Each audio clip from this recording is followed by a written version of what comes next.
Good morning and welcome to the House Environment Committee. This morning we are looking at some slightly modified language to the miscellaneous Fish and Wildlife Bill 26783 with our legislative council. Welcome back, Bradley. Thank you. Good morning. Bradley Shulman, Office of Legislative Counsel. We're looking at draft 3.2 of the Technical Corrections Bill, dated 3/11/2026. The changes from yesterday are on page 6, lines 14 through 18. These changes states that if the board determines that it is necessary to issue or require additional big game tags or big game permits that are not otherwise identified in this section, the department may issue such tags and permits and may assess a fee for such tags and permits if not more than the prevailing rate for big game tags. So this bill is a departure from a previous draft in that it removes the $40 cap that was previously in the draft, but it also narrows the authority to big game tags and big game permits. And those are the changes. Thank you.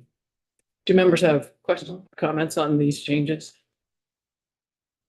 I hate to ask the question on, Representative. I see the consistency of big game tags or permits all throughout the entire sentence, except at the very end. The prevailing rate for big game just says tags. It doesn't say tags or permits. Reason for that, we need to be continue the consistency. So the department said that the words tag and permit, they use them fairly interchangeably. I had asked them about that specific, not that specific issue, but the difference between tags and permits. And they say that they use it interchangeably. I think what this last piece of that sentence modifies, though, what that refers to is the prevailing rate for a big game tag. And so that is a specific reference to a specific, what would essentially be, I guess I can't say specific dollar amount because it would change, but it would be what the prevailing rate is. So that refers to something different or something unique in that particular instance, if that makes sense. So I think to answer your question, I don't think Makes sense to Chris. I don't think it needs to specify both in that instance because it refers to something specific. And do we know what the prevailing rate is? I guess up here they list licenses and tags. So I guess we would look to whatever type of animal it was, and that would be the prevailing. Okay, I would be ready for that question. So that's the obvious next step when you read this. I appreciate it. And this is more concise and clear, I think. And that's still bugging you, Rob? I mean, If it makes sense to Chris, I'm fine with it. Because I just. We can always- these terms are not something to deal with on a regular basis, so. yes, could add permits if we need to, but.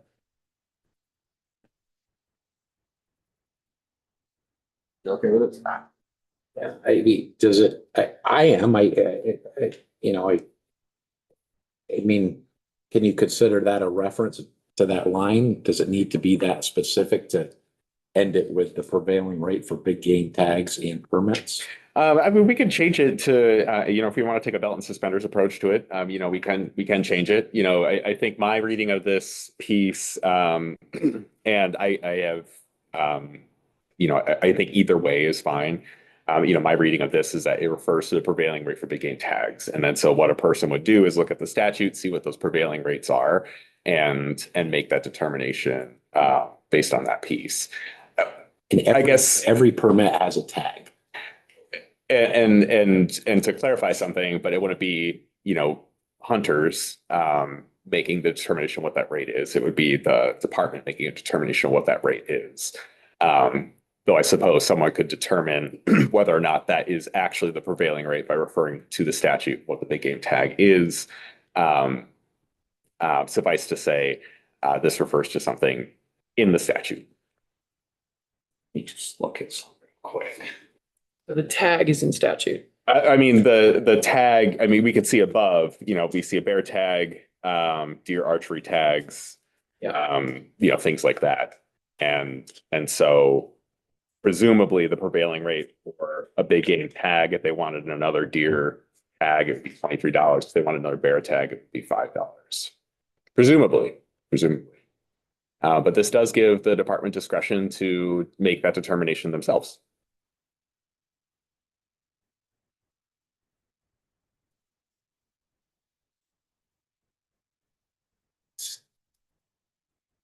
Okay. So the way, like, I'll just pass around this is for this year. But so basically any permit, say you would get an antlerless lottery permit, it would become a tag endorsement on the license and it would be listed as tag. Those are the things listed on the right-hand side of your license. Right. The tag is the thing you actually put on the animal, should you. Right. So I think, Right. I feel like it's clear, but I'm fine either way. We want to add, I don't need any change. Okay. It's noticing the inconsistency. Is this for you or is that your number? Do they know who the hunter is by Yeah, that number? there's a specific tag number that relates to your thing. The only thing that's different is if you buy the habitat scheme, they put it in a different place on the license. It's not used. I see. I see. So So you can follow every hunter. every person will have a Yeah. tag. Every person in the state that buys either a fishing license or hunting license or trapping license, whatever it is, has a specific conservation ID.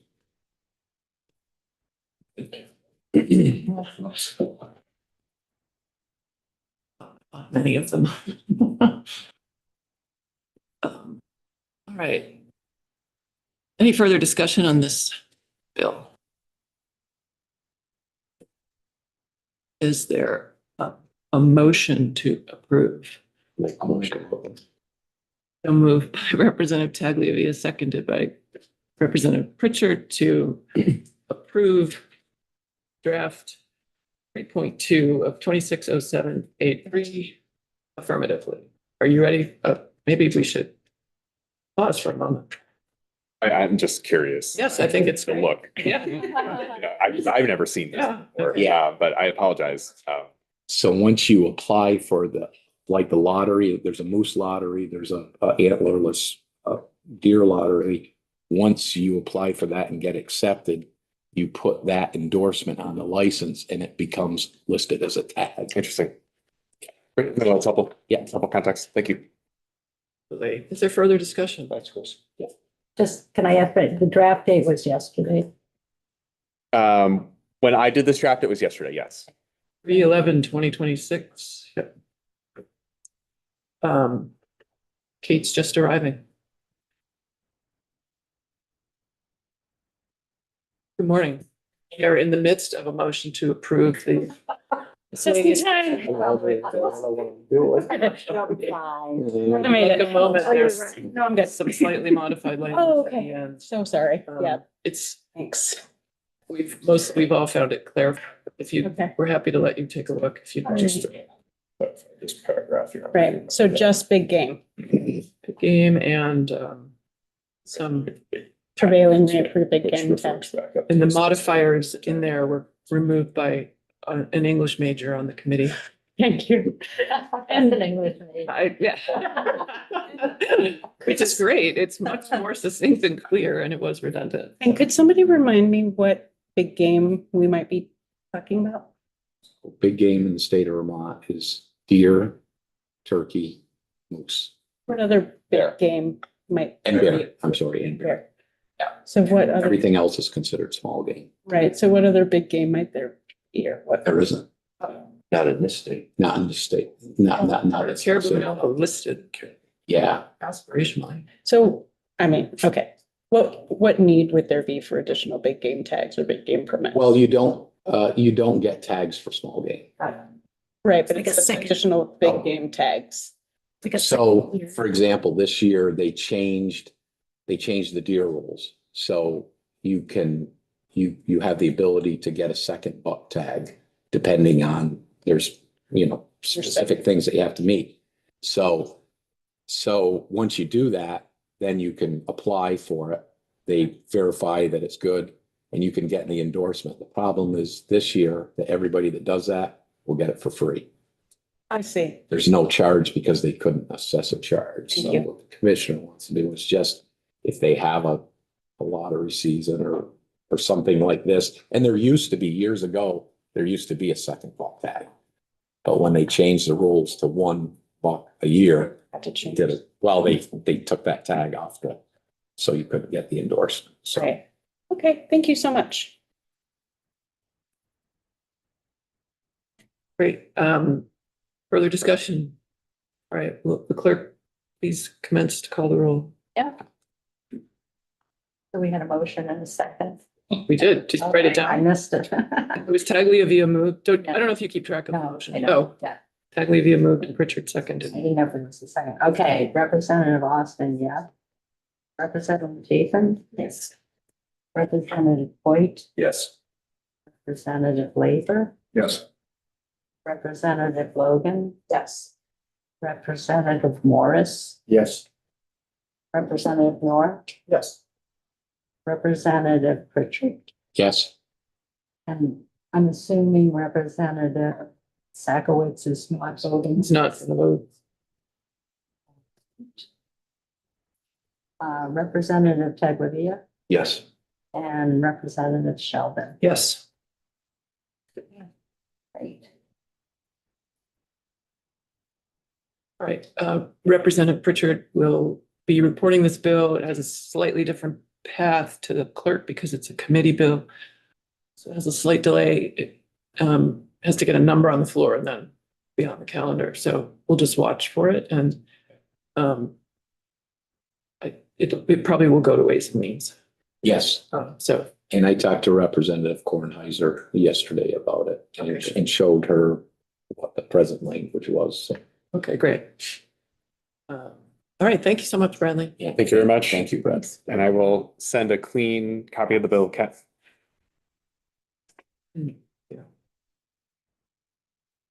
So I wouldn't mind if we started our discussion about, that's the next thing on the agenda, 7-7. Michael O'Grady will be joining us. But so I guess I made a little list of things we've talked about. Remember, we are providing feedback input to the House Energy Committee on the what's called the siting data storage siting bill. And the notes that I have too, and I brought this up with, we brought it up with Maria yesterday, but also with the chair of that committee that they might want to consider expansions of existing facilities. We have potential omission that they had, that they just didn't notice yet. And then I would recommend, well, I'm actually wanting to talk to Michael about the removal of the redundant permitting and criteria review, which will be a Michael thing for water and an Ellen thing for Action 15, Section 248.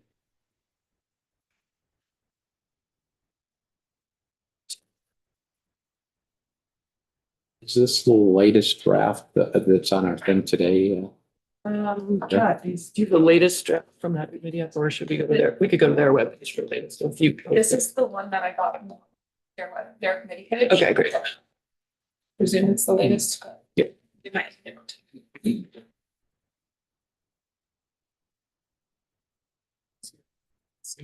It's under Maria Royal. Yeah, I thought yesterday they said there was a new one yesterday. That was actually. Yeah, that it was, this is the one.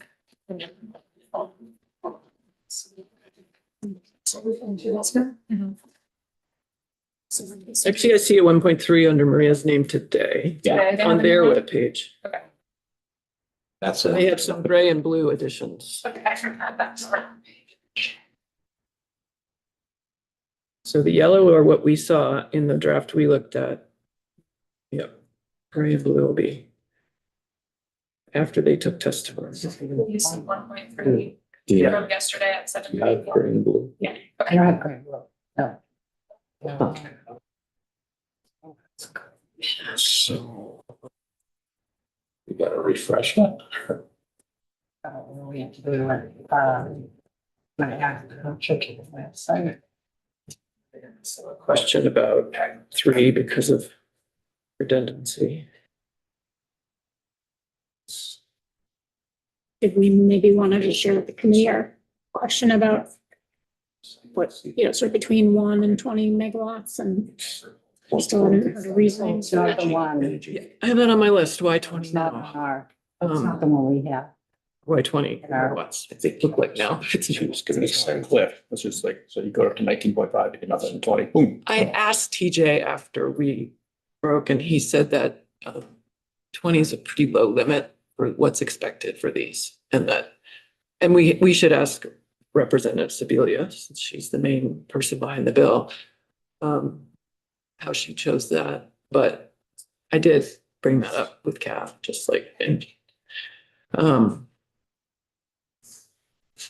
The 1.3 is under our folders now. Oh, it is. And Okay. another thing for this committee, this is a complex and somewhat confusing topic that we did review, and Michael will be here, but the PFAS definition, I do understand how they got to where they are. And I think I'm fine with it, but I just want, like, in the buckets of what we are in, what's in our jurisdiction in this bill, that's pretty squarely there. So we're, to be clear, they're using the current EPA definition for all the reasons we've heard from witnesses. And I think it's imperfect, but perhaps what we have right now in the world of PFAS monitoring and reality. So, Reality being, when we get better testing, then we could, do more, right. exactly, Expand the definition. right.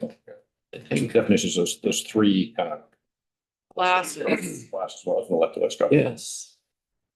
And they're putting it in statute rather than referring to it because of the rapidly changing environment. Wrap it down. Yeah. But using that for lubricity, is it that it's using it in the pipes that the water travels through? I think, and actually I'll let maybe Ella chime in because she's done a little research on this. It's in the coolant in this instance. Remember we welcome Michael, if you were discussing that now and if you want to join us, please do. Remember when we did last year, I think it was the manufacturing and it was a lubricant for that. But I think it's what's in the coolant to keep it from freezing, I presume. And perhaps we should all be aware of, it's in probably the things that we use, like windshield wiper fluid comes to mind to keep it from freezing. I don't know that, but I'm thinking there's a connection there. See, that's a glycol, alcoholish kind of. I think it's probably worth checking. Well, the Rain-X one is what comes to mind, the water. You mean, the one that makes the water beat up on. Yes, that one is highly likely that's got the PFAS in it. So we're talking about the buckets that are relevant to our committee's area of jurisdiction. And since you're here now, we were in the middle of, I was saying, I understand the reality of why they've chosen the PFAS definition that they have and that I can support it. And we're just discussing it. So if members have questions, certainly Michael can help us. Or if anyone objects, I want to hear. Representative Austin. Yeah, so I feel like we're right at the beginning of a very long process with this bill. And I feel like we have questions, or I have questions that would need to be answered, to make an informed vote. I'm wondering if we should also keep track of the questions we have at all. We are. Mine are written down right here. Okay, I was just going through. yeah. So I'm very concerned about water.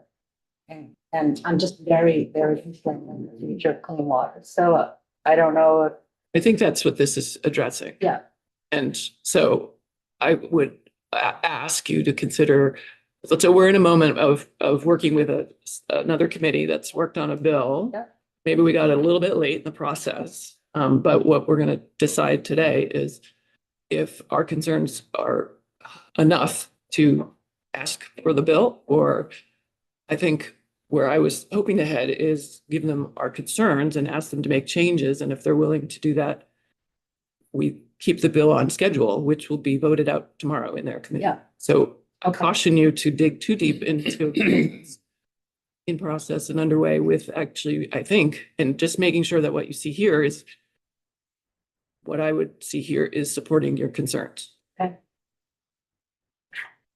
have a question. Yes. Do we have any idea what is a determining factor for, like, what do we have, we have 5 megawatt data centers now, going from 20 to 100 megawatt. What is the criteria that makes one of these companies that wants to construct one of these, how do they decide how big they want it to be? Is it the computing level that they want? I think it's gonna be the need for AI. I mean, and how prevalent that becomes. And that will, I think, drive the scale. Is it because the data just needs to be more regionalized for transmission? And that's why these centers they won't be just, in certain states, they're going to be spread all over. They are already all over. They're all over the US right now, 20 or above. I went to an energy meeting in the off session and we talked about this with sort of, I would say 7 states were represented, and it was new to me, but folks were talking about one strategy for managing load is that if these are around our time zones or around the globe, you can sync it up with peak demand in the areas, and you could utilize one that was in off-peak timing, and turn down the one that was in where people needed the electricity. I have no idea if that's something these companies are working on. It would take a lot of coordination, but I suspect they will have to. And that was sort of a new piece of information to me that might be helpful in understanding To balance the the demand. balance of demand, and so that you didn't have to overbuild every grid where there was one of these to sort of share around. There's a map. I wish I had printed it out, but I was looking at it yesterday, and there's one in New Hampshire and there's one right across the border in New York. Of a very large one. Do you know how big those are? One was red and one was yellow, and I think that means that I don't recall exactly what the difference was, but I think the red is a higher level one, and that was in New York. Representative Logan. Do you know if they took testimony from consultants or industry representatives who spoke about their, strategic planning around geographic distribution of data centers or something like that? So I was only the director of the water stuff, but I have been in that committee when they've been taking testimony, and there are people around the table that represent industry. I don't know what testimony they provided. Green Mountain Power's lobbyist is in the room. There are other industry lobbyists in the room. I wasn't there for all that testimony because I was focused on the water. And I guess the thing that I feel like I don't entirely understand I understand where our jurisdiction is on this, but I guess I just don't understand the technical side of this, like how well distributed are data centers going to be? How large will they need to be in order to meet demand? And then what is going to be the demand on our water supply in order to meet the demand? And then what amount of water demand would be harmful to us? I don't understand that latter fact there. I think that there's a lot of unknowns, and that's the impetus behind this bill. Right. But the water section is drafted in a way that you wouldn't be able to get a permit if it was gonna be significantly harmful to the waters of the state. You, Exactly. What are the criteria that establish what harm, like what is what is an indicator of a significant amount of Well, water use that would cause harm? it's not subjective. Yeah, that's what I assume it's not. So let's just work backward through the water section.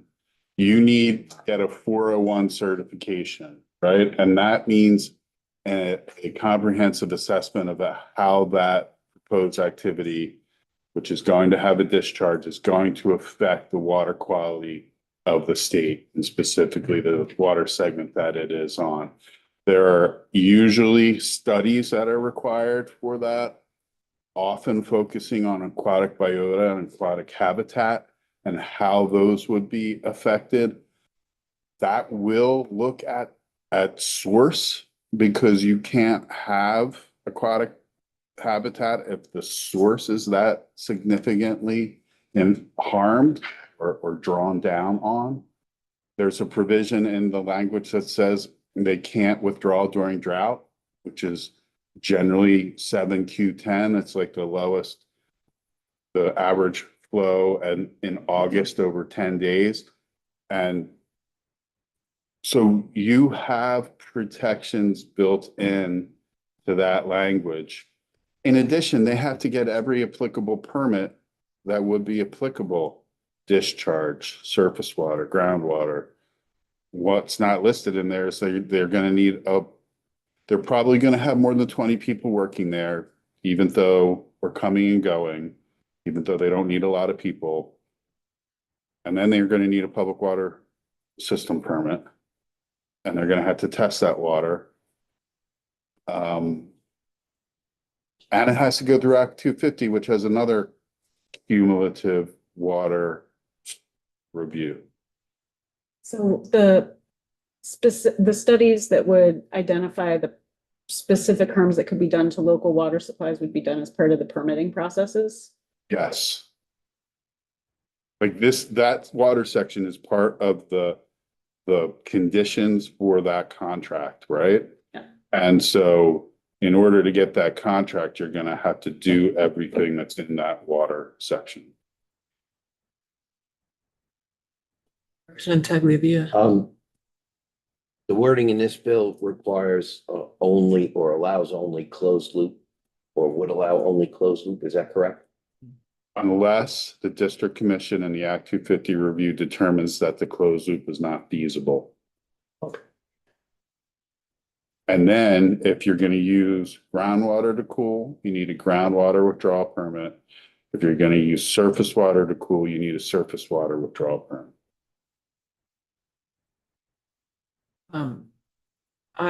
Representative Austin, do you have a question? Yes, Okay. quickly. I'm assuming that if they were going to change any of their manufacturing or their processes, they would have to get a re-permit. If they're going to do anything that would change the way they're operating, especially around clean water. As I didn't draft the rest of the bill, I don't know what the conditions are for any potential change. I do know if you're you've got a CPG and you make a significant change, you need to seek approval for that. I expect that is similar here, but I can't say that for sure. I can check with Maria. Okay. Representative Pritchard. But isn't there a 10-year period? Well, a 10-year term, right? Yeah.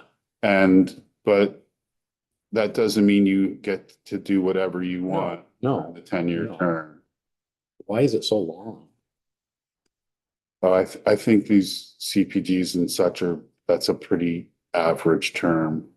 I think I would guess because of significant investments required to do something. Well, yeah.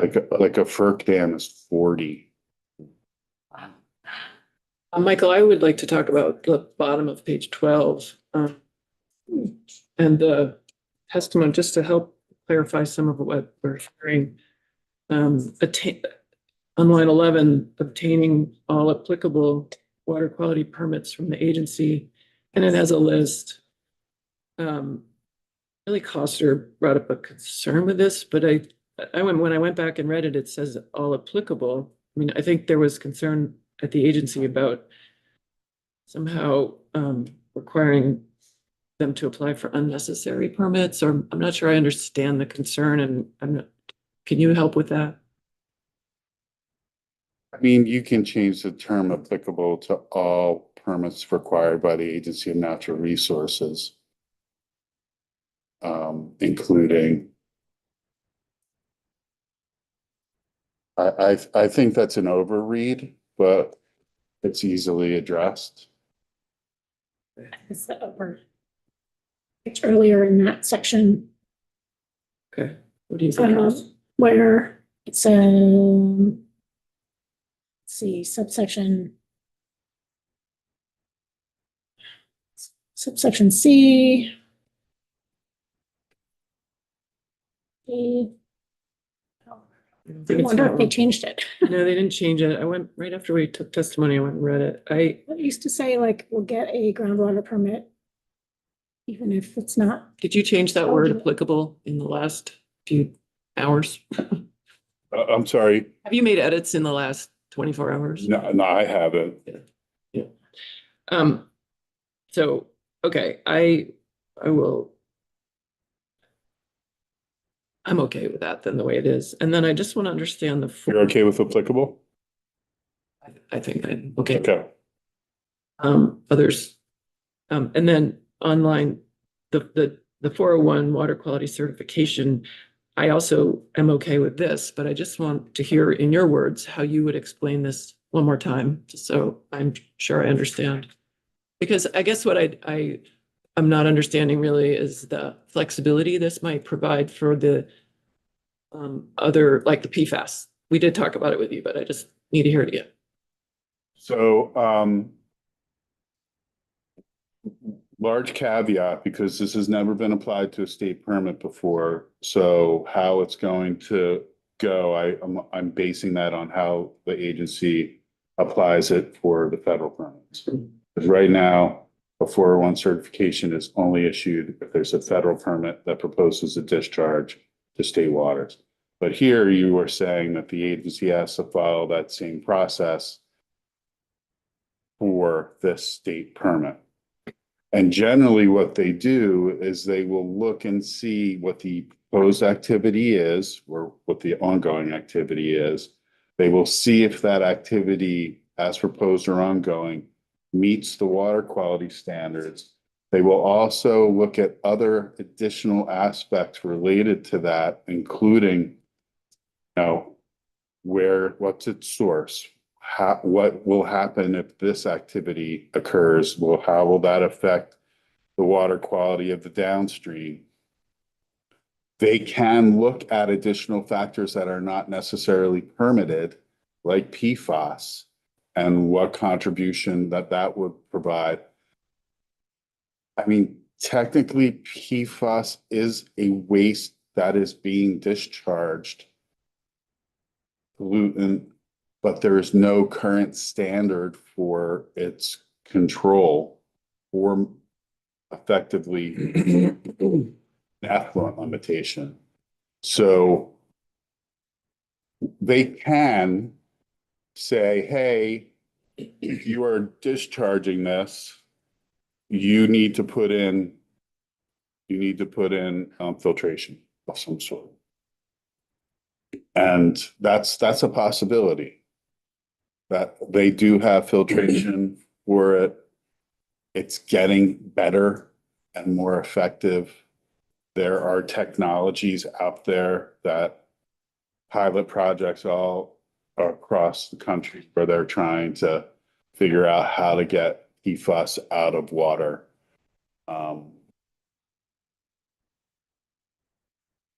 When that will be effective, I don't know. Representative Pritchard. What exactly is a water quality certificate? Is that for discharge? No, it's currently under the federal law, it is for your activity. right? And it says your activity meets the state water quality standards. For example, think of a hydroelectric dam. They need that FERC license. And hydro obviously is using water. One of the things that it also does is it diverts water into bypass stretches, et cetera. And that can basically lead to a discharge. And therefore you need to show that that hydroelectric dam meets the water quality standards. The agency can say its current or proposed activity isn't meeting water quality standards because it's going to affect this. It's usually it's not going to provide enough water to allow for appropriate aquatic habitat to meet the standards. And so they say, hey, you have to run the flow at this, or you can't draw down in the winter as far as you want to. And so they can say, you don't meet it, but if you do these things, you will meet it. Is usage part of that criteria? It depends on the permit, right? So like by usage, what do you mean? By usage as what these data centers would be using for water? Does that tie into the certificate, or is that simply on the 56,000 whatever gallons? No, so that's groundwater. So a water quality cert is going to be about kind of comprehensive, right? And like the best example I can give, and I don't think it was ever issued, was for Vermont Yankee. And getting a water quality cert for that because it was an NRC, Nuclear Regulatory Commission permit or licensed site. And they looked at everything. They looked at like whether tritium from the reactor was leaking into groundwater and how that affected water in general and whether or not that tritium was reaching surface waters. So that's kind of and that is not a permitted thing. And back then there was no groundwater permit, there was no groundwater strategy, there was no groundwater public trust. It was like they got to do what they wanted to do. But the 401 looked at that and ultimately, there were groundwater monitoring wells put in to determine how much tritium was reaching groundwater. And so 57.6 is just your authorization to take that water. 401 is all of the effects of the activity on water. Okay. Thanks. Yeah. Big question for me with respect to the water is like with the closed loop system. How much, once the system is up and running, it's charged, how much leakage could one of these average leak and be considered a discharge, number one?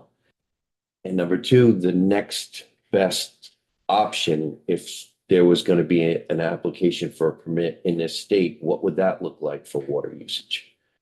So I was trying to figure out effectively, I was in that space yesterday trying to figure that out. And so I learned that a closed loop system will reduce the water usage in a data center by 70 to 80%.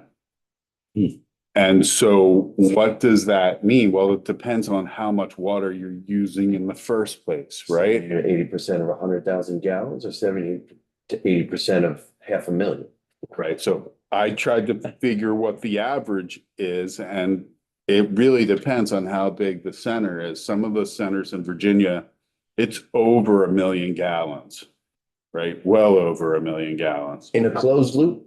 No, just in general, right? In general. So if they used a closed loop, they would be bringing that down by 70 to 80%, right? And so if the proposal is for an open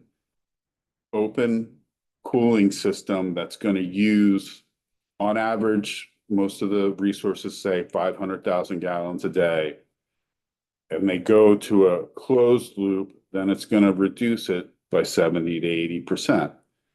But it all depends on the size and the scale, you know? It's like, I can't say that that's what you're going to get every time. And I think that's part of the 401, it's part of Act 250, your comprehensive review of all the environmental effects, you know, criteria 1 through 9. And there are things that aren't even mentioned in that section that are embedded into all those permits. So after Yankee, there was discussion about making groundwater a public trust. There was a 2-year study committee about that. I staffed that. At the time, I had no idea what that meant. Declare groundwater a public trust, because most states don't.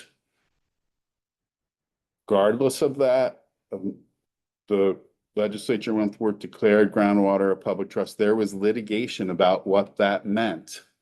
And the courts held that when A&R is permitting an activity that could affect groundwater, they have to look and see whether or not the public trust is being affected and whether or not the proposed use is going to impair the public's trust in that groundwater.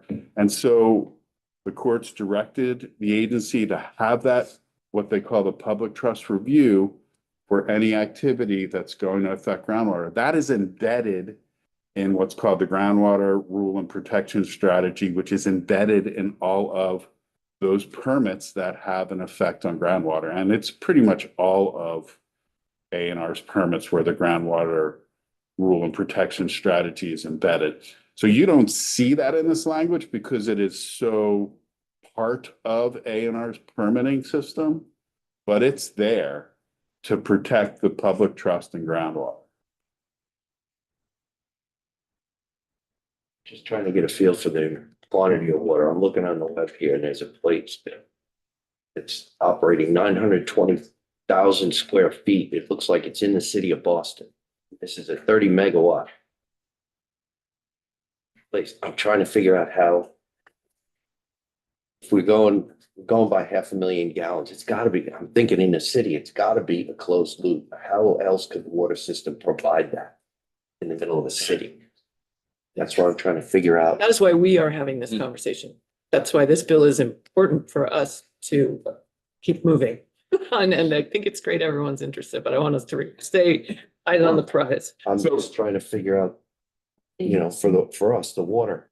So I didn't draft the initial version of this language, and that initial version said data centers need to use closed loop unless it's not feasible. And I'm like, well, how many states do that? I looked around, states with big data center, you know, activity, they do require that. They do. So these are closed loop, you think, most of them? I do think, I can't say that for sure, you know, I didn't look at every state. I didn't look at it. Doesn't seem, I mean, like, to your point, it doesn't seem logical. They can't do it if it's not closed loop. Yeah, So I think that's a lot of water use to be, to try to draw it either out of the ground or Yeah, over yeah. the surface. That's a lot of water. Yeah, I'll just make the point that even if most of these are closed loop systems, a closed loop system doesn't necessarily mean 100% no replacement. So you might have occasional large withdrawals or occasional large discharges. And I guess Not in this language supposed to get it from a public water system, groundwater, or surface water. You're probably gonna have to truck it in. what I'm just trying to say to the committee is even if it's a closed loop system, Yeah. there is some water exchange to replenish that. So even if it's closed loop, I think there's just. Because of evaporation. Yeah. Yeah. Or breaks or, you know, just all Leakage. things. So I guess my point is, it seems like this language in here is really important, regardless of whether you're getting 100,000 gallons every day, or you might do it once a year, or it's just so much volume. And from what I've been reading, they are trying to move away from water because of these concerns. They're trying to use air. Yeah. They're trying to use other things. And it's because, I think, because of concerns like this. Their concerns. with it. And I can't remember what the answer was. Are there systems that don't utilize water? Like I talked about refrigeration or something like that. Well, coolants, right? Coolants are chemicals, they're not water. So some of these systems use coolants. Without water. Well, that's. I don't know. I can't answer that specifically. What I saw in my tiny bit of research yesterday is that some either are or are considering using air conditioning. That's what the Sealed others, system, no water. which I'm sure is More extremely energy. energy Yeah. intensive. Yeah. Just like our heat. Yeah. I think those are the main options. All right, so, I'm okay with the water sections the way that they are. Others have objections to letting the Energy Committee know that.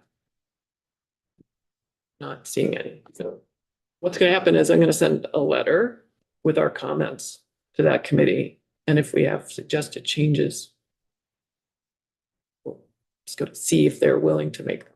And I don't think I have suggested changes in the water section. Okay. But, yeah, okay. Okay. Folks are comfortable with that. Thank you so much for joining us. Thank you. Thank you. In the kind of land use sections, that just reminding folks that they had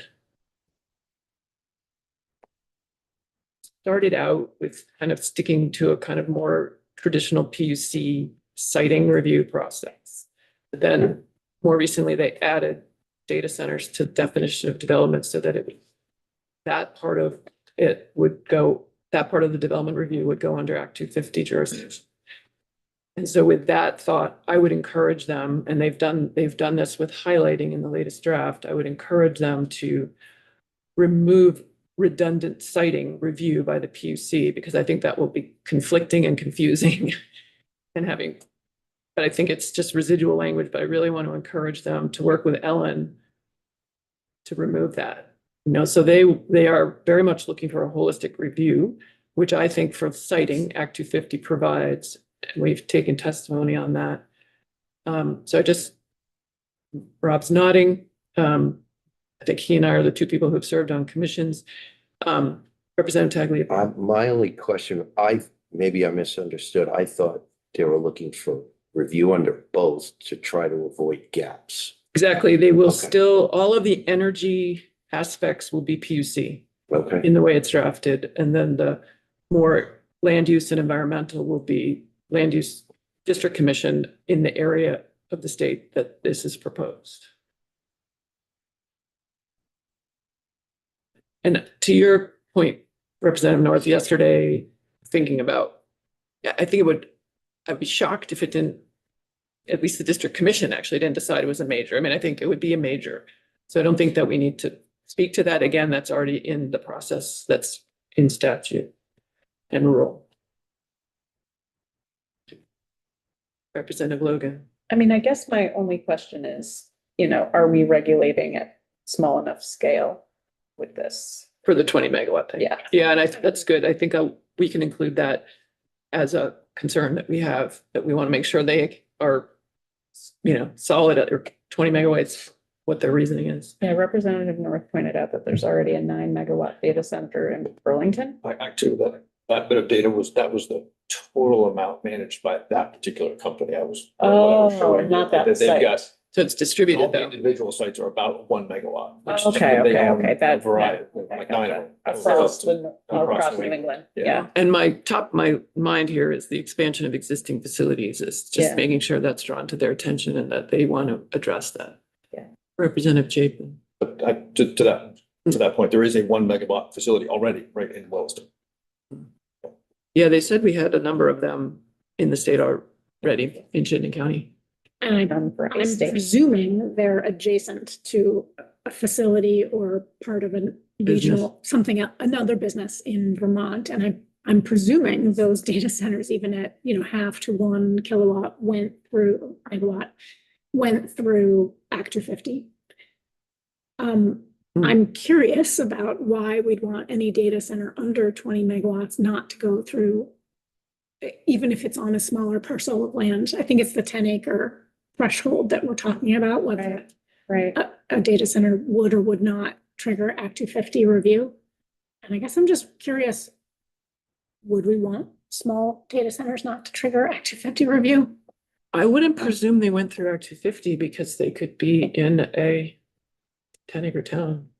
They are, if they're in Williston. Yeah, or South Burlington. Or South Burlington, any of them, Middlebury would be a 10-acre town. I mean, that's the current jurisdictional threshold. Unless there's another one I'm not thinking of right now, but Yeah, I don't know what that Burlington First Light data center is, but we know that there's the DHS data center in Williston. But I don't know what kind of permitting process they had to go through It's even like an locally. industrial- I guess I'm just posing this question to our committee. Yeah. Are we comfortable with small data centers not going through Act 250? That seems strange. Maybe not. Right, Well, if they're on something smaller than 10 acres and they're not triggering Act 250. yeah. And soon they may be in tier 1A or areas. So completely exempt from Act Tier 250. 1A, Tier 1B. Yeah, exactly. So. Be in tiering. Yeah, I think they would still trigger Act 250 in tier 1B if they were over 10-acre sites, but tier 1A, there would be no jurisdictional trigger. The municipality would be responsible for holding them to that kind of development standard. But yeah, it's problematic. Representative Labor. I dialed into Columbus, Ohio, just a few minutes ago. And the reason I did that is my daughter, one of my daughters lives in Licking County, Ohio. Intel and NVIDIA have gone in there and are producing a very large chip plant along with AI. The biggest part of their delays, they've already spent $1.4 billion. And the biggest part of their delays is that water source. They found out after getting well into it that the site could not provide the amount of water needed. So they have gone to additional municipalities in that area to see if they could draw down from water supplies. So that's how desperate they are for water, but more importantly, is Vermont even big enough? Yeah, a lot of water. That's a lot of water. We have a lot of We water. have a lot of We water. have a lot of water, Yeah. which I think is, And then what prevents someone from buying 10 parcels and putting, 2 megawatts on every parcel? And having, Right. 20 If they're- megawatts within, 1 or 2 towns in Vermont, because Yeah. we have so much water. Yeah, I just asked how much water does a 1 megawatt data center require? yeah. 6.57 million gallons of water per year, according to an AI generated. Hey, personal AI use is less than Daily consumption. watching TV for 2 hours. per This day. particular. Good thing I site don't needed- watch TV. Yeah. 18,000 gallons a day. Day. Around one. Yeah, that's a lot of Daily water. consumption can vary based on factors like climate, Yeah. technology, and I feel workload, like but we should be typically regulating down a to, smaller facility uses evaporative cooling. Using evaporative cooling will use about 18,000 gallons to 70, well, then they're going between liters and gallons, but 18,000 gallons. Per day. This particular site needed 1.2 million. It's a lot. Maybe they should allow anything over 20 megawatts. yeah, That's a lot of money. and then everything under that should be regulated. Right. Yeah, Okay, so, I'm gleaning from this that we actually don't want to be a bump in their road. We support this bill pretty strongly. And, I'm gonna suggest that we could bring these questions to them, and then I'm also gonna say they may, bring those to the Senate when the bill gets over there. But is that fair to say? Seeing lots of nods. And are you including feedback that we're concerned about the below 20 kilowatt? Yes, Particularly around water absolutely. usage? Right down to the smallest. Impacts of smaller. and I'm Even gonna now. watch these data centers and Wonder what Already exist. constitutes a desirable location? What are they thinking when they're thinking? Well, I think, yeah, it's, apparently they're not thinking about water, but they should be. Yeah. Starting to. Yeah. Yeah, grid connectivity, energy and grid interconnection, and water. Feels like we And- should have had joint hearings on this, honestly. Lax, yes, we should have. Lax environmental regulations. All right, we are next up at 10:30 for a similar discussion on the agriculture bill. I'm gonna recess for now and draft this letter and then we'll move on. All right, so we are recessed for the morning.